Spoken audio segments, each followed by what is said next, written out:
I know there's a lot of you out there who don't give a rat's ass about my feelings or who I am as a person.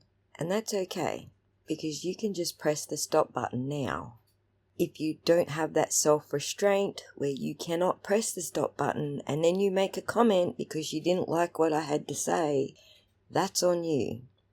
For those of you who really do care about me as a person, and not just a mindless foot soldier for the latest movement, I really need to express how utterly heartbroken I am over the breakdown of a friendship I very much cared about. Most of you may have already guessed I'm talking about Abby, but to explain what happened there, I really need to go back to the start. When Abby first appeared on my channel, she was assisting me with showing you guys how the fake AJ/Karen video was made and all the signs that pointed to it being faked. While I admired her dedication to the project at hand, some viewers took issue with her cadence, language, and her looks. If that was you, then you're probably hidden from the channel now. Despite being heartbroken, I stand by my conviction. If you have nothing of value to offer about the topic being discussed, and are only concerned with how someone looks or speaks, then you are not my kind of person, and you are where you should be, out of sight, out of mind. You may note, I'm not one to change my conviction depending on the status or quality of the friendship concerned. No matter how much you crap on me, I still don't like people who judge others by material value, looks, or the way they speak, or their accent. You may be familiar with the logical fallacy of ad hominem, which is essentially having nothing of value to contribute to the discussion other than insulting people with personal attacks. And it's very odd that where I started out in defense of Abby and the ad hominem attacks against her, I find myself at the other end trying to reason with her while she's using logical fallacies to defend whatever it is that she thinks she's doing. Even the most experty experts who deal with logical fallacies on a daily basis in their professions of debating will tell you the only way to deal with the logical fallacy is to keep reiterating the actual point that you would like to make and not getting sidetracked with the logical fallacy. Some people don't like this style of debating. However, it is how you debate the facts, and there's whole courses dedicated to doing it effectively. Not that I'm very good at it, but at least I try. Anyway, back to Abby. While Abby was busy with work and not paying any attention to anything online, I offered emotional support to someone else that I considered to be a friend who had been silenced by the community because apparently her distress was inconvenient. Nonetheless, she was distressed, and right or wrong, she just needed to be allowed to speak on it. I actually did understand where she was coming from. You don't necessarily have to agree with people to understand where they're coming from. That person was Miss Shorty, who up until a certain point thought that all her troubles had evolved from people online misbehaving. Either way, she has a right as a person to speak about what is distressing her, and even asking people to give her some grace.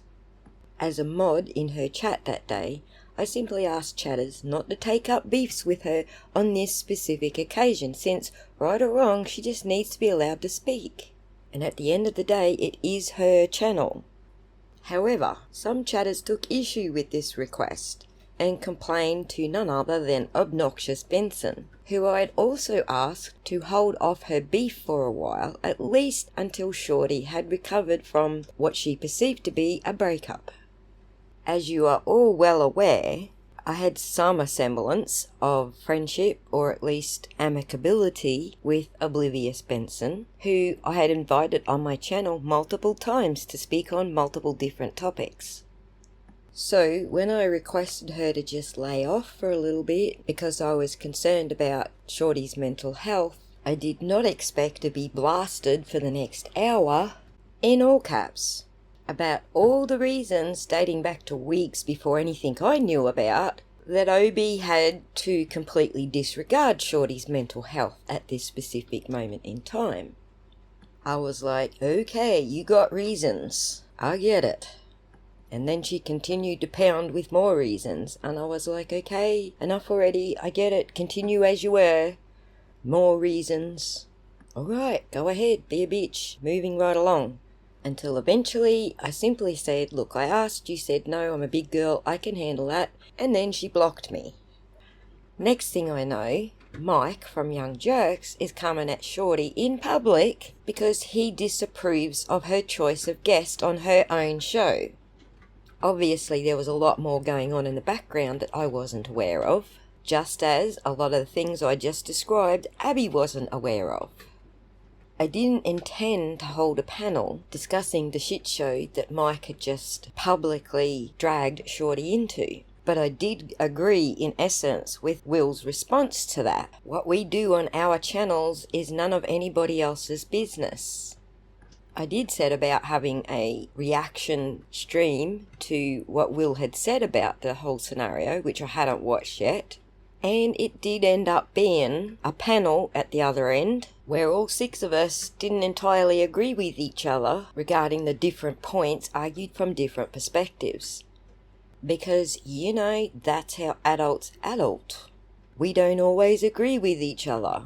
We can understand the other person's perspective without agreeing. Unbeknownst to me, Oblivious Benson was rage tweeting the whole time. Why? Because I didn't believe Shorty had the intention to fly all the way from Australia to Texas to stab her. And as Will pointed out, it wasn't even in the realm of possibilities.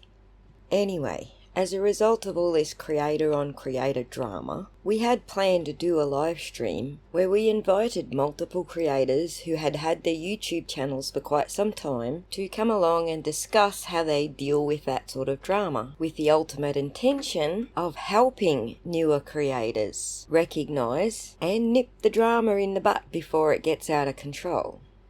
However, for the simple crime of not believing that Shorty would fly to Texas to stab Oblivious Benson, she set about a whole anti-PR campaign to take my channel down.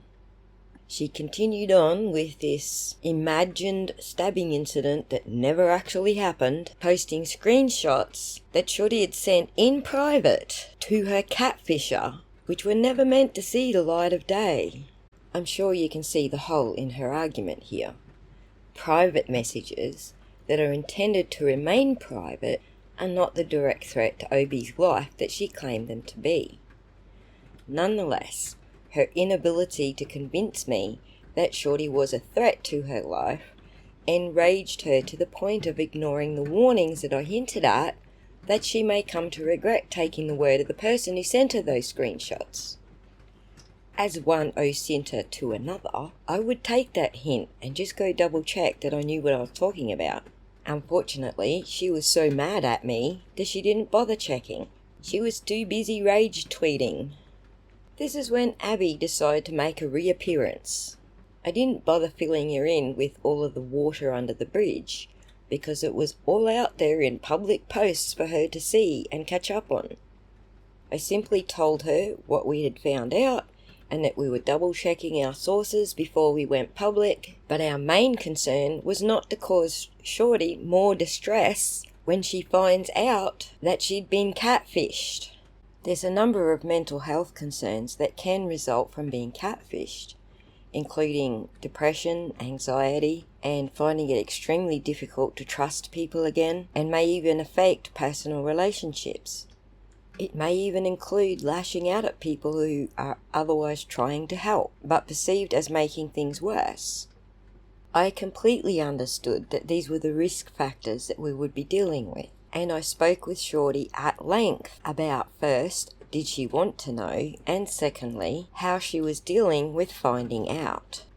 Abby, on the other hand, immediately betrayed our confidence and went straight to the catfisher and warned him, completely defeating the purpose of calling him out while he was still online. That was strike 1. Strike 2 was when Abby decided she regretted appearing on that live stream and wanted to apologise to OB, which was fine by us. We had no problem with that. but she took it one step too far and began threatening me to take down the stream. For the next week or so, she gaslit me nearly every day, trying to convince me that I was facing legal action if I didn't take down all the materials that OB didn't like. Obviously, I wasn't falling for it because I've been doing the YouTubey thing for quite a while. I know where I stand legally.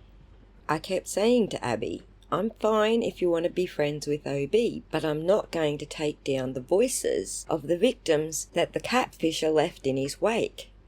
Abby used every logical fallacy in the book to divert the argument away from the victims, but I remained steadfast. The victims still keep their voices.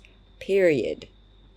I even agreed to extend the olive branch and take down as much material as I could without removing the victims' voices. She began taking the attitude that they somehow owe us for giving them their voices back. Again, I was steadfast. We don't take away the victims' voices. They don't owe us anything. They don't even have to be my friend. I'm still going to stand up for them. Then Abby comes up with the bright idea that if I take the stream down and give it to Shorty to put on her own channel, then she can still have her own voice, just not on my channel. Still, I was steadfast. I'm sticking up for the victims here. And Oblivious Benson is not one of the victims here. She never got catfished. She may have fallen for his lies, but she didn't get catfished. The whole time she's coming up with one excuse after another to gaslight me. She's making it more and more evident that she hates Shorty with a vengeance. And I'm saying, that's fine. You can hate Shorty, you can like OB, I don't care. I'm still standing by the victims. Eventually, she drops herself right in it and admits that she's betraying our confidence and taking everything that we're saying back to OB, who is now using it to mobilise her audience against me to take my channel down. Really? All this BS because I don't believe Shorty had the intention to fly over to Texas to stab Oblivious Benson? But that's not the end of it. Strike 3 is when Abby decides to start trying to manipulate Jason, aka Not Haley, to not publish an article that he's been writing for the last couple of weeks because it's not favourable to OB and her crew. By this stage I've blocked her because I'm tired of listening to her divert the conversation back to herself and her hatred and her morals and all about Abby. But essentially she's doing the same gaslighting to Jason. According to Abby, it's the morally right thing to do because OB's innocent. OB's a victim. Let's forget that Jason had nothing to do with any of this until OB dragged him into it, complaining about Melanie Little, which had nothing to do with Melanie Little. Or Jason, for that matter. In fact, at that point that OB dragged him into it, he had said on my live stream he doesn't even know who she is. Well, she changed all of that by coming at him sideways about things she had no business coming at him sideways about. That was her doing, not Jason's. Mobilising her audience to come at Jason was her doing, not Jason's. And Jason gave her every opportunity under the sun to simply accept that she did the wrong thing there. Just as I did when I accidentally tagged Aunt Deb in a post that caused outrage, and I apologised publicly. It was that simple. I apologise. I was out of line. There was no conditions attached. I did it because it was the right thing to do.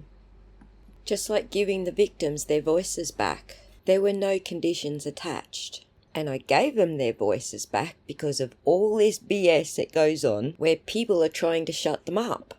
Where people like Abby, who think they can sell ice to the Eskimos, can convince me to speak out against giving their voices back. The one thing you don't hear in all the drama that's going on here is any concern for those victims who were exploited by the two predators that we warned you all about.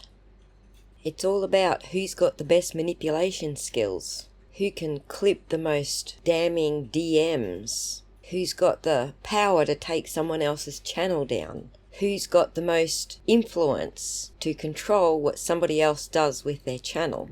Nobody's more devastated than me that this is the route that Abby has decided to take. This week she took it to a whole new level and threatened to destroy someone's marriage, who obviously threatened her right back, because let's face it, anybody can clip certain portions of private conversations and turn them into something that they're not. We've seen this time and time again with people like Lindsay Gattani, Kate Peters, Sean McDonough, and the McAlberts, pretending like they're the victims of something for the sole purpose of exacting revenge. I didn't expose two predators out of revenge. I exposed them because I don't want to see anyone else in the community become a victim. I'm trying to promote caring for each other's mental health, not piling on because you saw a moment of weakness that you can somehow cash in on. Anyway, despite being heartbroken, I still have to find some energy to continue sailing. How does the saying go? It's hard to soar like an eagle when you're surrounded by turkeys. I'll do my best to not let it get me down and to continue on with the channel. But man, some days it's really hard to do.